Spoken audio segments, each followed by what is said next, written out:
you want to learn to paint but just don't know where to begin? Have you been to the art store to buy supplies and just felt really overwhelmed or confused and just didn't know what to do? This video is for you. In this video, I'm going to show you 5 essential things that every beginner artist needs to know before going to the art store or before buying supplies. And at the end of this video, I'm going to give you some bonus tips, and I have a little short story to tell you. So go grab something to take notes with and come join me for a few minutes in my studio.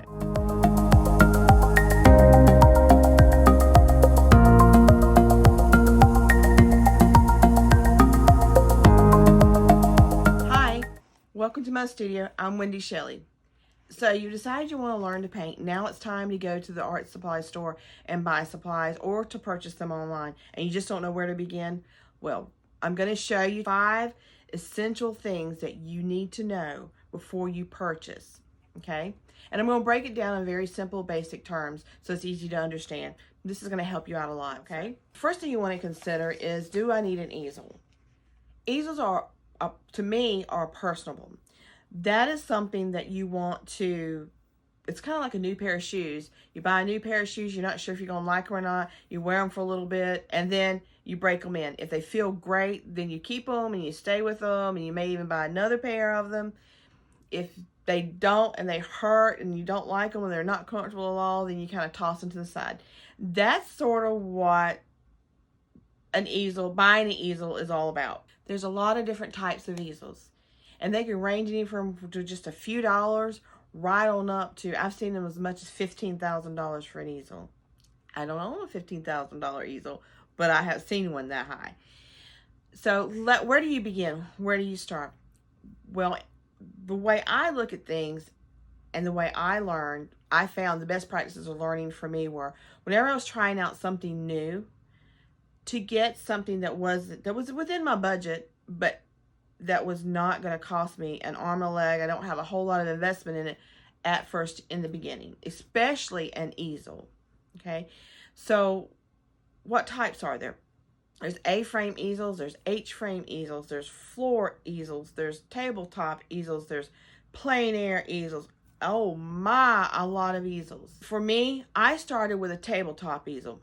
It was very inexpensive because I did not want to invest a lot of money into something. I did not know if I was going to toss it to the side in a week or if I was going to upgrade it. I didn't know what I was going to do with it. I didn't know if I was going to like it. I didn't even know if I was going to use an easel. So I bought a tabletop easel. I think it was about 10 or 12 bucks. It was not very much money. And that's what I did. But when you're buying, if you decide to buy a tabletop easel, make sure that it's got like rubber stoppers on the bottom of the legs so it won't scoot across the table. I had that problem when I started. I had to put something underneath it to keep it from moving. So you might want to consider that. And then once if you want to buy a floor easel, you can buy some inexpensive ones. You don't have to buy a $600 easel or a $1,000 easel. You can buy, a cheap one for under $100. Now, let me say this to you though. Whatever style easel you buy, as you get experienced and as you get better over time, you're going to learn what you like and what you don't like. You're not going to know what you don't like unless you use something. So let's say you buy a H-frame easel and you love it. You didn't care too much about the tabletop easel, but you just kind of put it to the side and then you upgraded and you went to a floor easel. But you didn't spend very much money for it, but you love it. Now, it may not hold up over a long period of time, but you can upgrade in the brand and get a better one for that style. When you're selecting an easel, another thing you want to think about is your space. What type of space do you have as a studio space? I started on the end of a kitchen table is where I started. Then I moved into a sunroom. And then I moved back into a dining room. Then I moved into a whole bedroom whenever my children got married and left. And then I moved into a studio building outside of the home. So you want to first consider, are you in a little area at the dining room table? So your easel is going to have to fit that space as well. Are you in, I have seen people where they take a small closet in their homes and they've cleaned out that area and that's what they've used. So you have to consider the space whenever you're purchasing an easel. Okay, So the second thing on our list are canvases. How are we going to go about buying a canvas? Well, a couple things to consider is the size is one of those. I would not go too large, and I would not go too small. Too small is going to be harder for you to get your brush strokes in, and you want something that's comfortable. Too large, it could be kind of be harder to manage. Mid-range is a good place to be. And I recommend anything from an 8 by 10 to a 16 by 20 to start with. And that's a good variety. The next thing would be to consider, what are you going to paint on? What is going to be your medium to paint on with? And that means, are you going to paint on wood? Are you going to paint on stretched canvas? Are you going to paint on canvas board, panel? There's so many different things. Again, start in the middle, and then you can upgrade. The two most popular things to paint on are a stretched canvas and a canvas panel or canvas board. A stretched canvas is where the material is actually stretched around a frame of wood, which are called stretcher bars. You can do this yourself, or you can purchase it pre-made. I recommend, unless you're crafty and you know how to do that when you're starting out, to buy pre-made until you get used to things and kind of get in the groove of things. So what I would recommend you painting on is either a stretch canvas or either a panel board. A stretch canvas is exactly what it says. It is canvas that is stretched over what are called stretcher bars, a piece of wood that's framed out in the back and it's stretched over, and it's pulled around tight and it's stapled. If it's stapled on the back side, it is considered a gallery wrap canvas, and if it is stapled on the outer edges, it's just considered a stretched canvas. A panel board that I'm talking about is where the canvas is actually stretched over a piece of thick cardboard, sturdy cardboard, and it's wrapped around the edges. Do not purchase anything that has raw edges and is not wrapped all the way around the board, because the moisture gets up inside of it and it will buckle or peel or cause you all kinds of mess. So those are the two that I recommend starting out as a beginner painter. So the third thing on our list are paints. I gave you a best practices tip in my first video. And if you'd like to know what that is, go back and watch the end of my first video, okay? But basically, it went into a little detail about buying a good quality paint versus buying a student grade paint. I highly recommend that you purchase a good quality paint. So other artists and other instructors may tell you to purchase student grade paints. I don't agree with that. And the reason why I don't agree with that is because a good quality paint has got high pigment in it. It's going to cover better, it's going to perform better for you, and it's going to give you better results. A student grade paint doesn't have those qualities, and an experienced artist will know how to troubleshoot that, where an inexperienced artist will not. So put your money, especially if you're on a budget, put your money in your paints. If you're an acrylic painter, there are several good brands, but the two that are the most popular and the two that I like the best are Golden and Liquitex. They both have heavy body, they have soft body, liquid inks, etc., but they have a variety of types of paints. They cover well, they have good pigment, they're higher quality. They're a little more expensive than your student grade paints, but they'll work better for you. So, what colors? You do not have to go out and buy a whole array of colors. Oh no, no, no, no, no, no, no, no. You can save money by just buying a few tubes. Now, what are those? You're going to want to buy a warm and a cool red, a warm and a cool blue, a warm and a cool yellow, a brown, and a white. Now, those are my recommendations. That's what I have my students in my classroom purchase. Now, I start them out with cerulean blue and ultramarine blue, lemon yellow, and cad yellow light, or yellow ochre. You can use yellow ochre or cad yellows for your warm, and then lemon yellow is your cool. The reds, I recommend alizarin crimson and cad red light or medium. The brown, I recommend burnt sienna, and the white I recommend titanium white. This goes for oils or acrylics. This is what's called a limited palette. You'll be able to mix every color that you need to mix with those 8 tubes of paint. You do not need to go out and buy a bunch of paint, a bunch of different colors. You will thank me in the long run for telling you this. If you start off the bat learning to mix your colors, it's going to help you in the long run. I struggled with this for years because I was stubborn. I wanted to paint straight from the tube. My problem was everything looked like a kindergartner had painted it with crayons with your bright, yeah, you have bright colors, but they were raw. They were flat and they were raw and they did not look professional at all. And it was because I was not mixing my paints, and it was because I was not getting the values that I needed. I was oversaturating. So, yes, you're not going to like me in the beginning if you've never mixed paints before, but I promise you, you will thank me in the long run. So that brings us to number 4 on our list. Number 4 are brushes. So there is really a lot of confusion with brushes. There are so many different types, so many different kinds, so many different styles. Oh my gosh.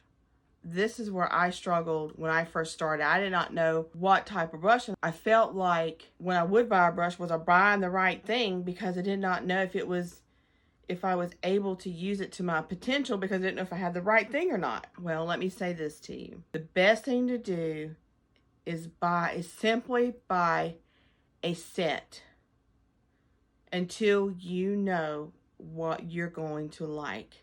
Just buy a variety of a size 0 to about a 10 or a 12. Buy 10 or 12 brushes and start there. As you go along, you're going to find your favorite ones. You're going to find the ones you really don't like, and then you'll be able to upgrade. You don't have to buy an expensive set either. Now, I do not recommend you going to the children's section of the art or craft store and buying the little plastic craft brushes. You want to buy artist brushes. Now, if you want to invest in a good set, Rosemary & Co. is a very good company. A lot of professional artists, probably most professional artists, actually use their brushes. They're not very overwhelmingly priced, and you can start off with a couple and just add them to your collection as you go. But there's so many different sizes. What do I do about all that? There's so many different shapes. What do I do about it? Yes, there's filbert brushes, there's bright brushes, there's flat brushes, there's round brushes, there's mop brushes, there's fan brushes. Absolutely, they are. And each brush gives you different results as you use it. But a lot of brushes can give you the same results as well. For instance, I use a flat brush. 90% of what I do is in a flat brush. I've learned to handle it to the point of where I can eliminate some of those other brushes and it'll do what I want it to do. Let me give you a couple tips when you're purchasing, okay? You want a brush. I have a couple here. Actually, this is a synthetic wash. Well, I'll get into that in a minute. You want a brush that bends and pops back. It springs back, okay? You don't want to be able to bend it and it like just flop down. You want to have it some good spring in it, okay? First thing you want to look at. This is a bristle brush. The white ones, typically, the white tips on them, these are bristle brushes. These are your workhorses, and these you want to make sure there's a spring in these too, and they're not brittle and they fall apart. These are what you scrub with, especially when you're blocking in or starting a painting. And then the natural, well, these could be natural too, but the synthetic or the sable brushes are softer. This is what you paint with. If you do, you can't see it on the camera, but if you do this and you have all this little dust flying out of them, that's okay. You don't want all the hairs to be pulling out of them. You want to kind of give them a little bit of a tug, not too hard, just a little bit, and run your fingers up the top of them. So if they're not coming out in clumps, that's good. Some shedding is fine, but you don't want it coming out in clumps. So now there's oil brushes, there's watercolor brushes, there's acrylic brushes. The wash brush, like I mentioned before, this is a wash brush, and this is considered a watercolor brush. Now, let me say this. There's no right or wrong in painting. There are basics that you need to know to get to your end result. For instance, I'm from the South, so we Southerners, we fry chicken. Let's say I had 100 people lined up to fry chicken. 100 different recipes. We know a couple things. All those 100 recipes are going to be different. But there's some basic things that you have to be able to fry chicken. One is chicken. Okay. One is flour. And one is oil. So those are the three things that you have to. Now, what you add or take away to that is what brings your personality out in frying that chicken. Same thing with art. There are basics that you need to know that are a given that you have to know how to get to the end result. But what you add or take away from that brings your personality out as an artist, okay?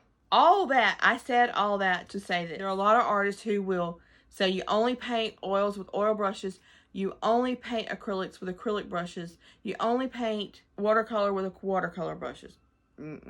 Not me. I don't get that technical. I use whatever works for me, whatever I found to work for me. So, can you find a set of watercolor brushes that you think that will stand up to the bend test and they won't come apart that you might like to work with? Absolutely. Are there oil brushes or acrylic brushes that'll do the same thing? Absolutely. But here is what you don't do. You don't use a brush in oil paint and then use it in acrylic paint.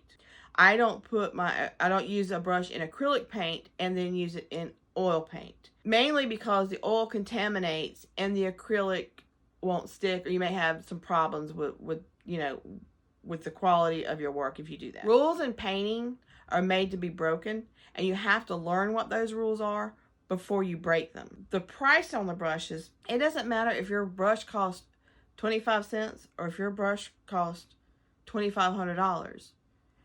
As long as it passed that test, that's where I would start with whatever your budget will allow, okay? And you can probably pick up a set, realistically, you can pick up a set of 10 or 12 brushes from anywhere from as little as, $20, $25 up to, they go right on up, hundreds of dollars, but, decent ones from $25, $30, $45, $55, $65. Somewhere in there is a good mid-range. Again, like I'm saying, mid-range. Let's go in the middle, so then you can take away what you don't like, and you can add what you do later. You can upgrade or downgrade however you want to. So kind of start in the mid-range, okay?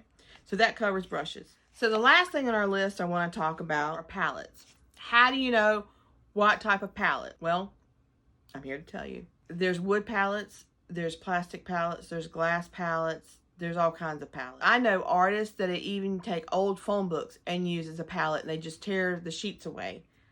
And that's fine. That's what you choose to do. You can buy paper palettes. You can do a lot of different things. So you don't have to spend a ton of money.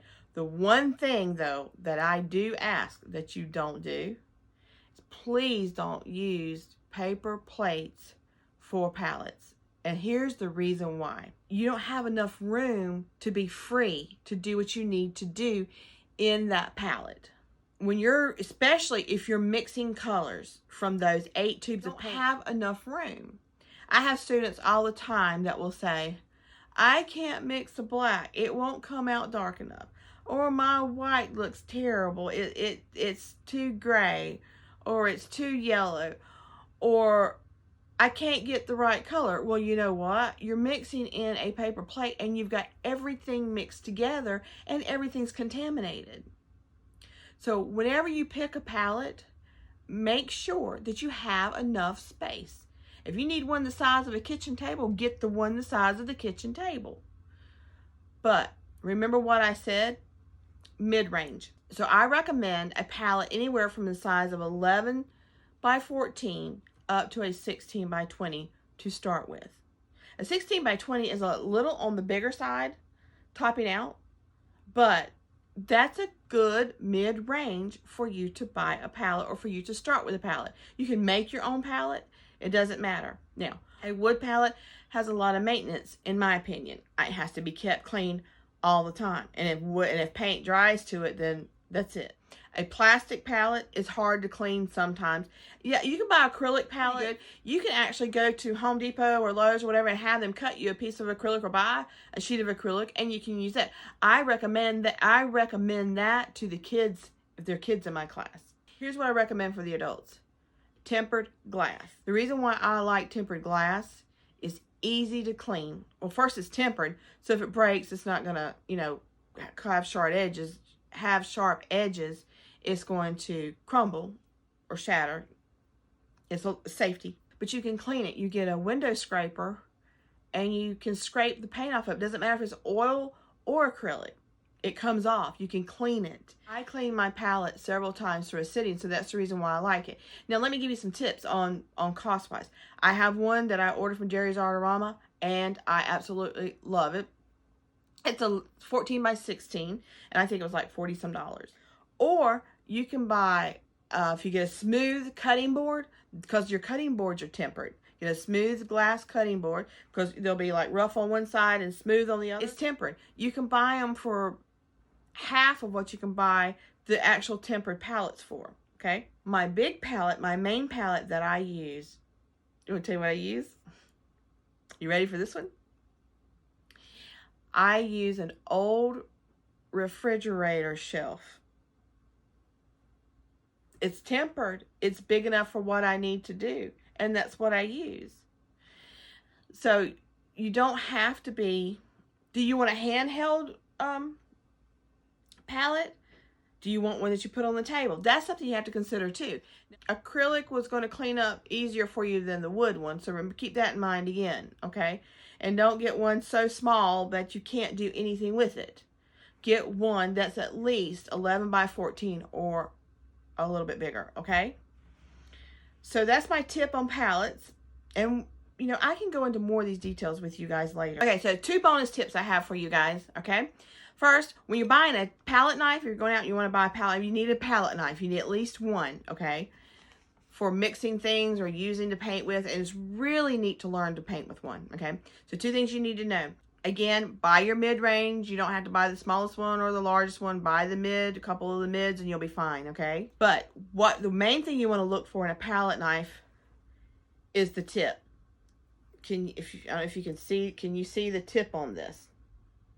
Okay. This has a little bit of a round on it. This is what you want to buy.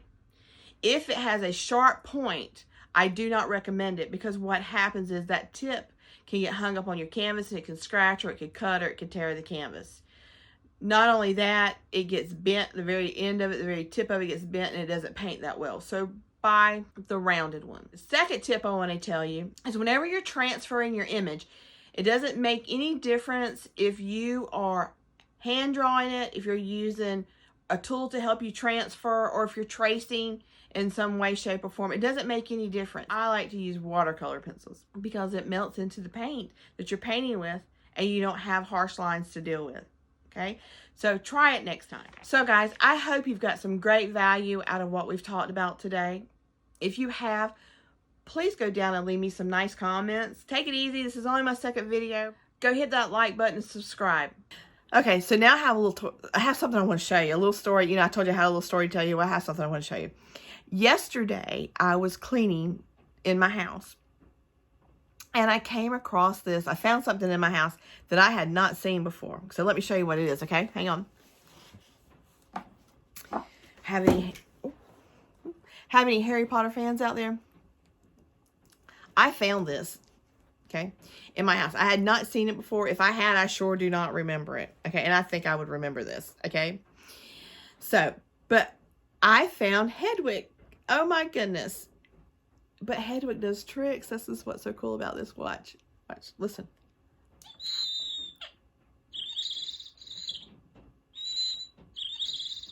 She makes noise. Okay. That's not all she does. Look. It's a little puppet. Oh my gosh. This is absolutely so cool. So she can make noise, and her head can spin around. I do not know where this came from. Well, I have an idea where it may have came from. And I have a feeling that this person and I have a feeling that who this belongs to doesn't know where it is. But when they see this video, they're going to come looking for it. All I can say is possession is 9/10 of the law. So, guys, thank you so much for watching. As we say in the South, please mash that like button, subscribe, and I'll see you in the next video.